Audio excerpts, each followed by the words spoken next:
All right, so Nick Fuentes has reignited the right-wing civil war, but he's actually going after somebody who is nominally on his side here. So he goes after Tucker Carlson. He's done it in the past, but he goes after him probably more aggressively than I've seen to this point. So here we go. Let's watch this one and we'll break it down. And anyway, Tucker goes on All In this weekend, and it's so telling. He does this big monologue and says that white identity politics is evil. He finally says it. And by the way, I have been warning you about this for years. For years. When Tucker Carlson was talking about white grievance politics, I would always go back to, yes, Tucker will acknowledge the grievances of the white man, but what is his solution? Because he has repeatedly said for years that white identity politics is evil. Repeatedly. He has said adamantly that he is ideologically opposed to all identity politics. He says it frequently, explicitly, clearly. He says, I believe in universal principles. I believe in a colorblind meritocracy. I think that mass migration and replacement migration has nothing to do with race. It has to do with voting rights. He says that the problem in the country is not racial. It is ideological. It is cultural. It's anything other than that. And he has said that when somebody comes forward and supports white identity and says, I'm the white man, vote for me, Tucker said, I'm going to say F you because that's Nazism and that's evil. And I told you that for years. And people said to me, well, why are you bickering with him? Why are you creating drama? Why are you fighting? Don't we like Tucker? I said, pay attention, listen.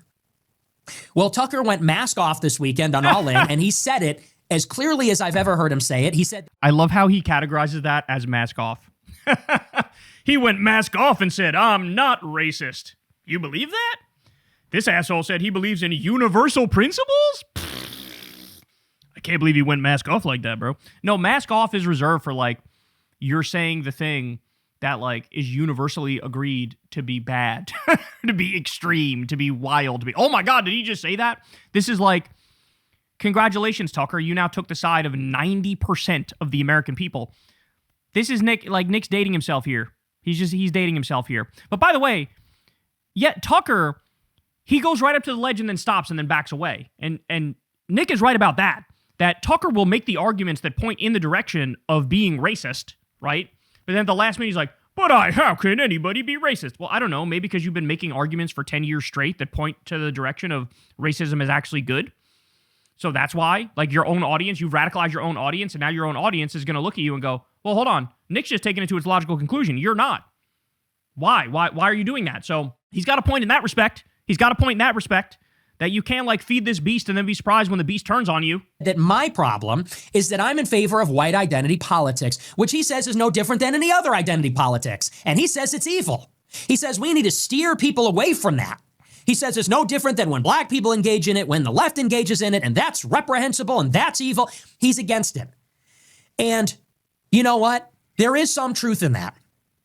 White identity politics, it is exactly like all the other species of identity politics. Okay, well then here's a question. Why is it unacceptable when Israel does it, but you like it when we do it?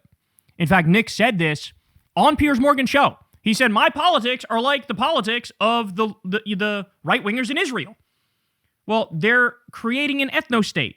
They are a group of supremacists. They want a greater Israel. They want first-class citizenship and second-class citizenship, and their logic leads to an exterminationism towards Palestinians and Arabs. You criticize them when they do it, but you say, I'm actually jealous. I actually want to do that here. So evil when they do it, great when we do it. That doesn't make sense. And you know what I like to say? I like to call it taking your own side. Black people have been playing identity politics for 100 years. Why isn't taking your own side just being pro-American, though? Like, I genuinely and sincerely don't give a shit about religious differences, ethnic differences. If you're an American, you're an American, and we're on the same team, right? We're equal under the same laws. We abide by the same Constitution. So that's my team. My team is American, right? And so why divvy it up along racial lines? That's so arbitrary to me. It's as arbitrary as saying we're going to divvy it up along eye color lines. It's just like everybody would look at that like, okay, that's weird. Well, that's how we look at it when it comes to race as well. I like to call it taking your own side. Black people have been playing identity politics for 100 years. And that's why nobody says the N-word, because they're Nick, the reason why there's been a lot of identity politics in the black community and minority communities in general in this country is because when you are not the dominant group, when you're a minority group, in order to survive, they had to play identity politics, as you call it.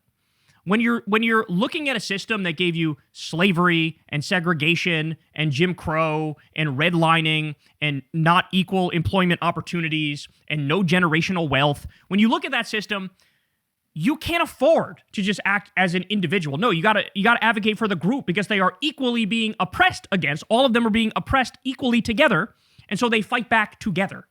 So it is actually understandable. I'm against identity politics, but to the extent they're okay, in any circumstance they're okay, the best one I could come up with is you're a group that is a minority group and you're oppressed. Because in that scenario, at least I understand why the impulse to think in an identity context, right?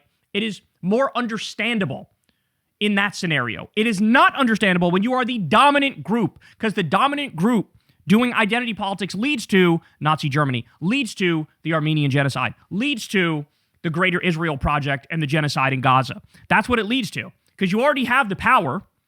You already have the power. You already control the system. You're already the dominant group. So if you start getting obsessed with your identity in that scenario, that's really just a battle cry to be exterminationist and to eliminate all the minority groups. Because blacks have cultural cachet, political cachet.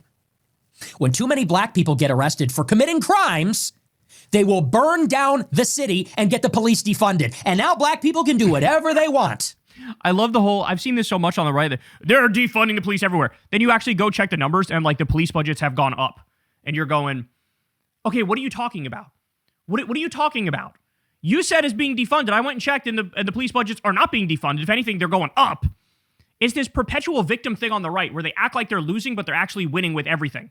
They have the presidency, they have the House, they have the Senate, they have the judicial branch. They have fully funded police departments. They're going, they've defunded the police. No, they haven't. They're looking out for their own people. They're taking their own side. They recognize that they have distinct interests as a people. And that's why they're getting payments. That's why they're getting payments in Evanston. That's why they're getting reparations in certain municipalities. It is literally now a political policy to take money from white people and give it to black people because they take their own side. So I actually looked that up when I first watched this. I was like, what the fuck is he talking about? So I actually looked it up. And in most of the cases, what he's talking about is like literal task forces being made about reparations. You know what a task force is? A task force is when the politician doesn't actually want to do anything. And so to try to quell any chatter, any disagreement, any talk about this, hey, why aren't you doing anything about this? They go, we're setting up this task force to look into it and come to conclusions and give recommendations about what policy to pursue going forward. And so that's what'll happen. There'll be a report that says, hey, here are the historic evils done against black people. The end result is they're out on X amount of money economically, and it's a problem and it needs to be addressed and we should take action, yada, yada. And we did a report about the need for reparations and we are on it. But nothing will happen. Nothing will come from that. Could you imagine whining and bitching and moaning in the year 2025 about how the real problem with this country is that black people are getting reparations that they're not fucking getting?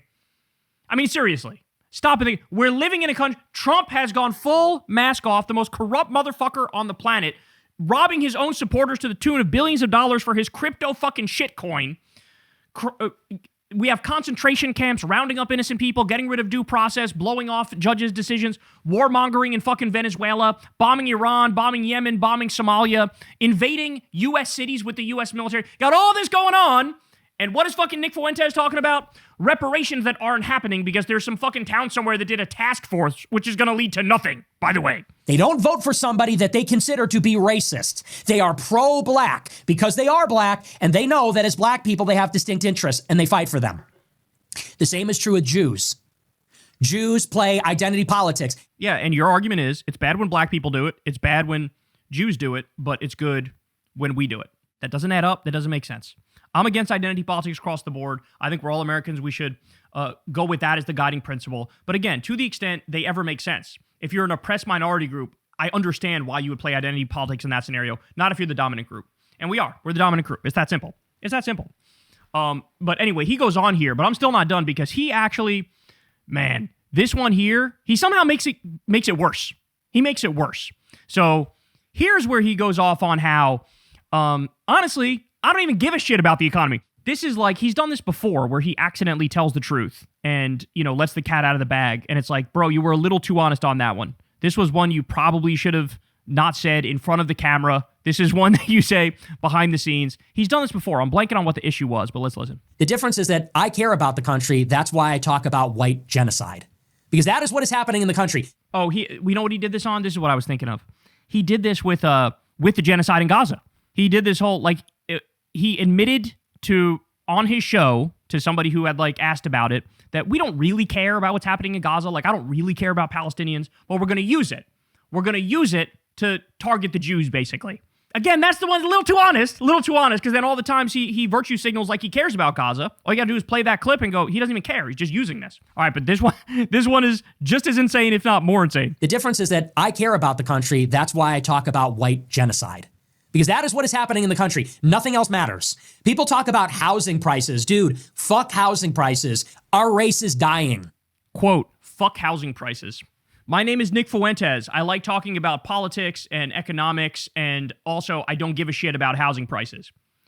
I don't give a shit about the stuff that most Americans are actually obsessed with, and the reason why they're furious right now, as much as I'd like to say, oh, it's definitely, the Epstein files or definitely the illegal warmongering and stuff, as much as I'd love to say that, no, Americans are turning on Trump, first and foremost, because the economy is in the shitter. And here's the leading white nationalist in the country going, I don't give a fuck about the economy. It gets worse. I don't care if houses cost $1 million. It would be worth it if we lived in a white country. We are living in Africa. We are living in Mexico. We are living in a Middle Eastern bazaar. We are living in India. Genuinely insane. To say that, completely insane. You don't care if every house costs $1 million. You just want to live around white people. That is so fucking telling. It is so fucking telling. Dude, there are places in Appalachia that are fucking 98% white, right? How they doing? It turns out economics is actually a super important thing that you can't just poo-poo. You can't just swap to the side. This is core to quality of life. This is core to happiness. This is core to having a functional, civilized society. But from his own mouth, fuck the economy, fuck housing prices. I don't care if every house is $1 million. I just say fuck the blacks and fuck the Jews and fuck the Mexicans. And you don't even need a counter argument, right? I rest my case. Would you rather make a good, decent living and be happy and live with Hispanic people and live with black people and live with Indians and Jews? Or would you rather be fucking dirt poor and not have a pot to piss in, but your neighbor's white? I mean, I know how virtually everybody's going to answer that question. If you don't answer it the proper way, then you have mental problems. You're just cuckoo for Cocoa Puffs. And people go, gee, I think it's the housing prices. I think it's because the Thanksgiving turkey is up 10%. That's not the problem. People say it's because of the housing prices and Gamergate or whatever. Gamergate? Or we need libs of TikTok in the White House. We need libs of TikTok on steroids. Dude, our race is being genocided. It's over. Again, our race. Homie acts like his last name isn't Fuentes and his dad isn't part Mexican, and he acts like he's not a Catholic, when literally Catholics were also on the bad end of the white nationalist deal. I can't. How does he not know this? Or how does he reconcile this? The Protestants were the ones who had all the power and insisted on continuing to have all the power, and Catholics were otherized like a motherfucker. When JFK won the presidency, people were going, oh shit, this is unacceptable. He's going to govern and listen to what the Pope says in the Vatican, and he's not going to listen to the American people. Catholics were otherized. It was viewed as like a weird cult. Okay? You're both Catholic and your last name is Fuentes. You wouldn't make the cut in a real white nationalist fascist society. You have to be Protestant, and you have to not have the last name Fuentes. Oh my God. White people are being shamed and guilted. We are being beat up and murdered in the streets. They want it. What are you talking about? It's gone. They want us to kill ourselves because we did the Holocaust. They're telling us in school, you're racist. You did the Holocaust. You're a piece of shit. Now you're going to commit suicide as a civilization. They 100% did not say any of those things to me in school. What we were taught in school, my liberal ass public school in New York, it's what I was taught there, which led me to correctly be pissed off about the genocide in Gaza and take the right position on the genocide in Gaza and call out the fucking ethno-supremacism of Israel, right? God, does he really, he's got to be, he knows he's making this up, right? He knows this is a bit, right? To do the whole, they tell you you're a racist and you're a piece of shit in school. They never fucking say any of that shit. Oh my God. And someone like myself gets up and says, you know what? Fuck you. Someone like me gets up and says, you know what, Jew, go back to fucking Israel with that attitude. You know what, with these black people, why don't you put... How did the Jews get in this? How did the Jews get in this? You were doing a whole spiel about fuck the economy. I just don't want to live around minorities. And now all of a sudden you're screaming at a Jewish person? Pull up your pants. Learn how to act with some decorum. Put the phone off of speakerphone. We're coming up to these people and saying, hey, this is our country. Everybody's going to behave now. And they wonder why people like... This is our country. Everybody's going to behave now.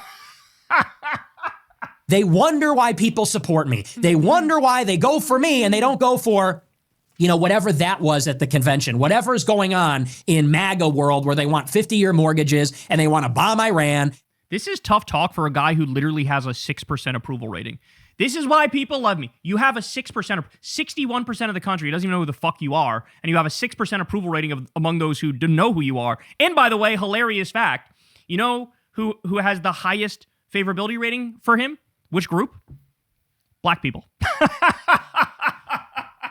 I got more white people watching this show that are fans of me than there are white people that are fans of you. And I am, of course, not a white nationalist, and I fucking hate white nationalism and fascism.